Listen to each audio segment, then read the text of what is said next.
Onze Geschicht. Dit is de Geschicht van de oud-kolonie Mennoniten die in de 1920 jaren van de provincien Saskatchewan en Manitoba en Canada omsiedelden naar Mexico, zich am groten bestuurstol am Stadt Chihuahua, dicht bij San Antonio de los Arenales, dem van derschen Cuauhtémoc, Land kauften en door ansiedelden, en wo sich Dinge entwickelt haben. In diesem Aufschnitt redet George Rampel wieder von wo sich Dinge entwickeln in den Schulen, indem dort die General Conference auch die Kleingemeinde anfangen mit Schulunterricht geben, mangte Oldkolonie.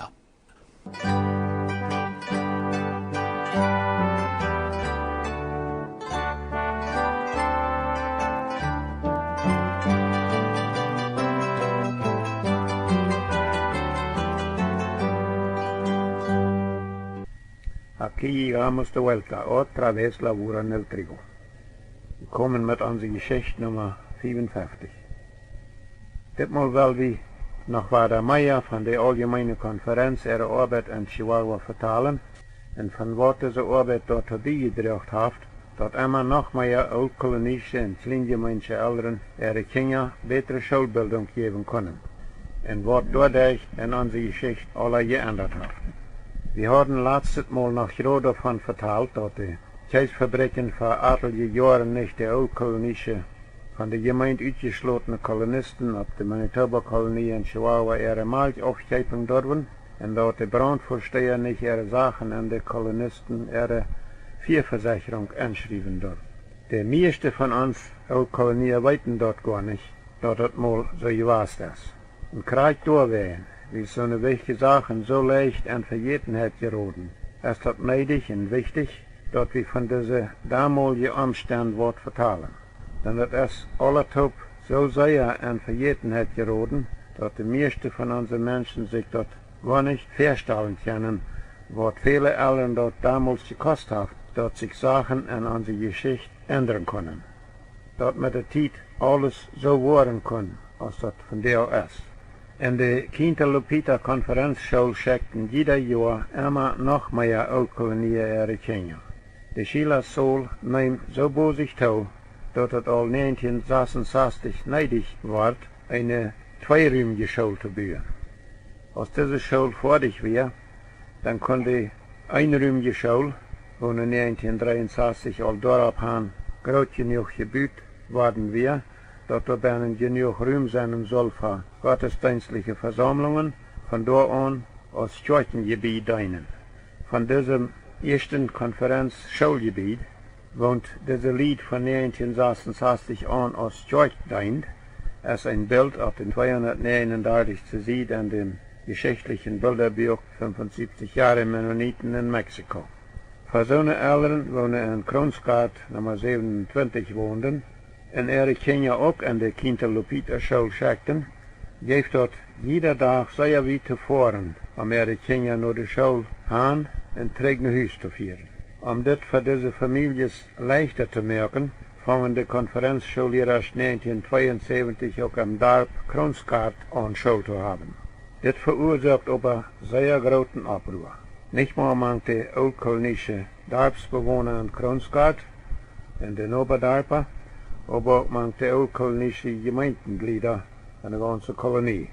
Eine Gruppe von Männern benehmen sich die Konferenzschullehrer gegenüber, die in Kronstadt keine Schule haben, so angeschickt, dass wir das hier gar nicht alle vertalen wollen.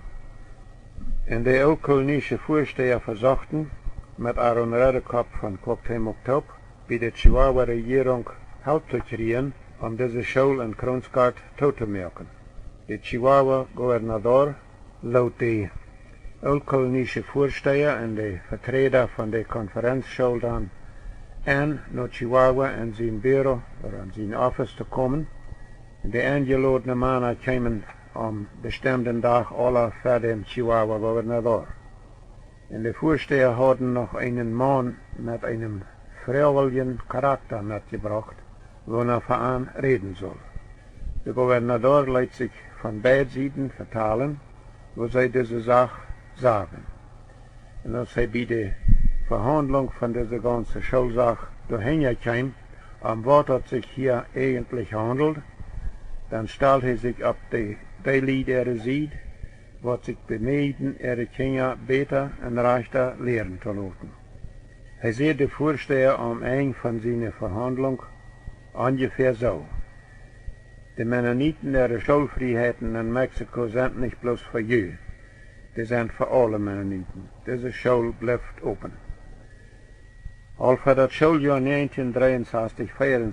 wordt ook op de Steenreich Forum in Campo 38,5 een conferentie gebeurd.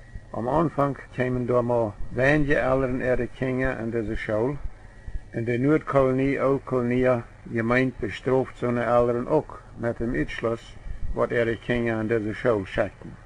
Aber de Schülerzahl wordt ook hier, trotzdem de Uitschlussbrocken, bozig immer noch later. Bald wordt in Campo 38,5 ook nog een Kirche gebeurd. Op de 240. Seite in den geschichtlichen Bilderbuch, 75 Jahre Mennoniten in Mexiko, ist ein Bild von dieser ersten Steenreich-Schule. Im ersten Teil von dem 1963-64 Schuljahr wie David Friesen, Schullehrer, als Daniel und Elma Peters von Blumenort, Manitoba, nur wenige Monaten war der Träg nach Chihuahua gekommen, dann übernehmen sie dort Schullehrer sein auf der Steenreich Forum. David Friesen wordt van de Kintelopita Schulboard angenommen zum Dorunterrichten halten. Johann Giesbrecht von Altneu, Nummer 34, vertelt mir mal, wo ich die Konferenzschule in Campo 38,5 angefangen hat. Er sagt, einer von meinen Großzehns, den ich immer als einen sehr intelligenten Jungen gefunden habe, der ging in seinem ersten Schuljahr am Dorf Steenreich Nummer 38 nach der Schule. Und ich war ganz enttäuscht, als ich merkte, dass das Jung da kein Interesse fand am Lehren und sozusagen nicht lehrt. Das kann ich nicht verstehen. Ich merkte mehr und mehr, dass das nicht an den Jungen lag, aber an den Schullehrer. Und dabei sage ich mit meinen Kindern taub noch, dass wir für unsere Großkinder in Campo 38,5 unsere eigene Schule haben würden für das nächste Jahr in einen von der Konferenz ihrer Schullehrer.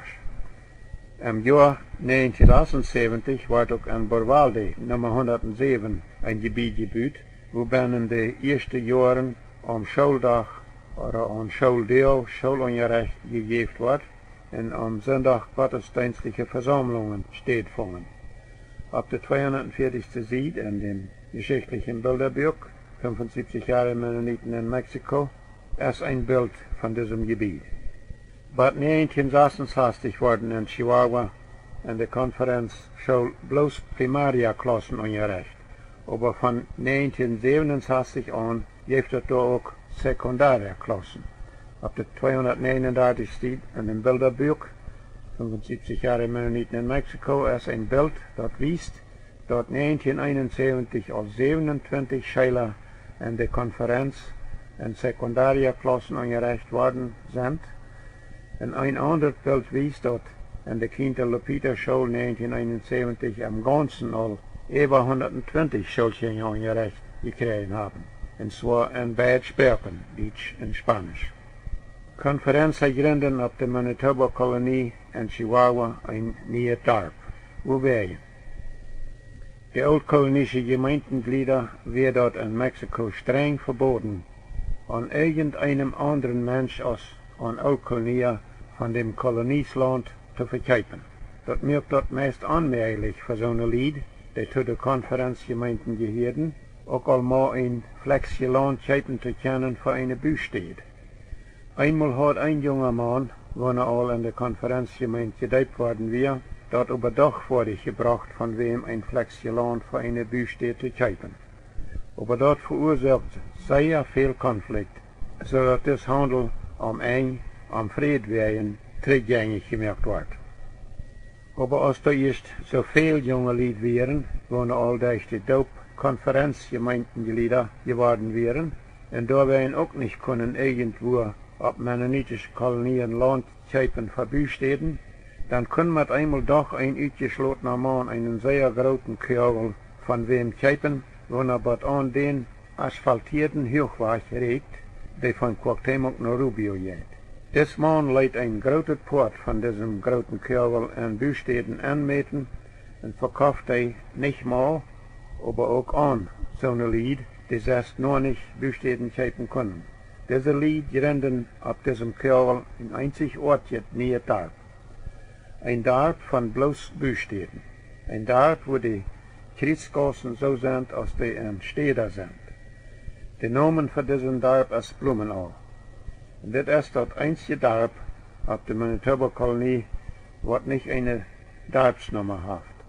Wie ist das Dorf, über 11 Kilometer Norden von Cooktaimok am Hochweg liegt, benannt man dort mit Kilometer 11 eine Stadt mit einer Dorfsnummer. Im Jahr 1981 bot die Kinterlopiter Konferenz gemeint eine neue Kirche in den nie gegründeten Dorf Blumenau. Und im Jahr 1990 bot diese Blumenau-Konferenz gemeint im Dorf Blumenau auch ein neues Schulgebiet für ihre Escuela Álvaro Obregón. In Bad 2002 wurden in dieser Schule mal Primaria und Sekundaria-Klassen in Deutsch und in Spanisch unterrichtet. Aber 2003 fangen sie da auch an, Präparatoria-Klassen zu unterrichten. Und nun können die Kolonisten ihre Kinder in dieser Schule ihre Bildung so weit kriegen, dass sie als Studenten zu Universitäten und andere höhere Schulen Zugang haben. Die Konferenz gemeint ihr Schulprogramm an der Escuela Álvaro Obregón hat offensichtlich seinen Einfluss gehabt, nicht nur auf viele altkolonische Familien, aber auch auf Kleingemeinden. Ein von den Dingen, was die Kleingemeinde auf die Quellenkolonie von der Lot 1960er Jahren an motiviert, so sei ich dort, so sehr zu arbeiten, dass sie ihr Schulwesen auch verbessern wollen, dass wir bestimmt die Konferenz ihr Erfolg mit ihrer Escuela Álvaro Obregón. In den letzten 30 Jahren ist die Kleingemeinde ihr ganzes Schulwesen bedeutend verbessert worden. Von der geben Kleingemeinde an ihre Schulen nicht mehr sehr guten Unterricht in der deutschen Sprache, aber sie unterrichten auch in Spanisch. Und sie unterrichten auch all Sekundaria-Klassen. Nicht nur auf der Quellenkolonie, aber auch in der Dörfer manche Altkolonien, wo die Kleingemeinde-Schulen in Jorgen haben. Wenn ihre Schulen aber nicht bei der Regierung eingeregistriert worden sind und sie auch noch keine Lehrer haben, die einen offiziellen mexikanischen Lehrerschein haben, mussten ihre Studenten, wenn sie am Ende vom Schuljahr ihre Prüfungen oder ihre Examen schrieben, die unter so eine Lehrer oder Schuldirektor seine Absicht schrieben, wo er seinen offiziellen mexikanischen Lehrerschein hat.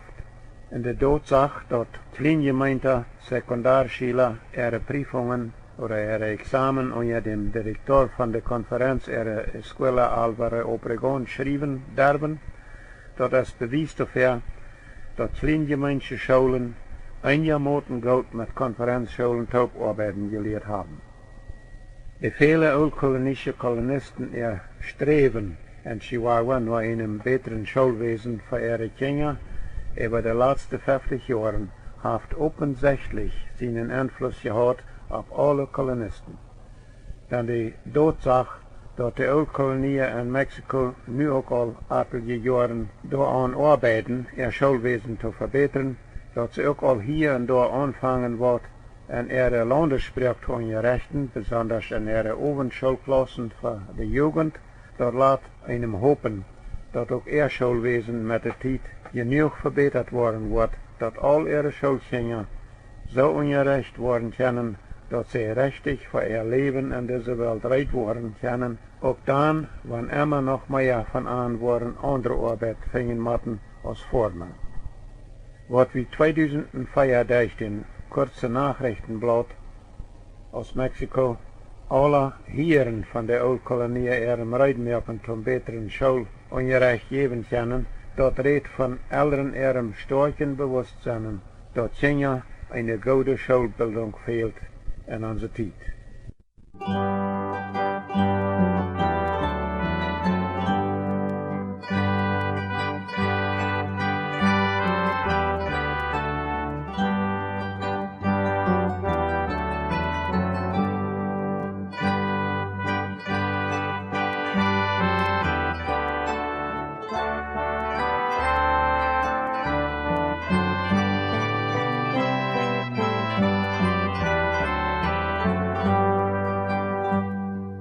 Ein anderer Beweis von gemeinsamer Schularbeit in Chihuahua ist das. Die IMC-Gemeinden von Kanada haben in Chihuahua auch all jahrelang zwei kleine Gruppen von Mennoniten mit Schul und Kirche bedient. Eine kleine Gruppe in dem Dorf 77, dicht bei der Quellenkolonie, und eine Gruppe im Dorf Lichtfeld Nummer 67, mangt die Oldkolonie ab der Nordkolonie. In der IMC-Gemeinden von Kanada haben ab der Santa Rita-Kolonie, mangt die Oldkolonie auch all lang eine kleine Gruppe von mennonitischen Familien mit Schule und Kirche bedient. In die drei Mennoniten-Gemeinden in Blumenau bei Kilometer 11 ab der Manitoba-Kolonie, in Campo 38,5 ab der Nordkolonie und in Campo 107 ab der Swift-Current-Kolonie, wohnen durch allerdings die Auljemeene Konferenz ihre Arbeit entstanden sind, haben sich aus einer Konferenz gegründet. Diese drei Konferenzgemeinden in Blumenau Kilometer 11, Steinreich Nummer 38,5 und Borvalde 107 haben mit den IMC-Gemeinden in Campo 77 und Campo 67 in der IMC-Gemeinde ab der Santa Rita-Kolonie Taub in dem Dorf Steinreich Nummer 38 eine Bibelschule in Wohnungen für Lehrer und Studenten angerecht und gegründet. Hier erholen Jugendliche und erwachsene Personen jeder Jahr 4 Monate lang biblischen Unterricht. Aber so weit wird der Unterricht an dieser Bibelschule noch meistens, aber nicht bloß von Schullehrern von Kanada gegeben. Meistens so eine Lehrer wird in Kanada all in den Ruhestand getreten sind. Kriegt von wo aus diese kanadische Bibelschullehrer angestalten unterstellt worden, dort habe ich noch nicht ganz klar.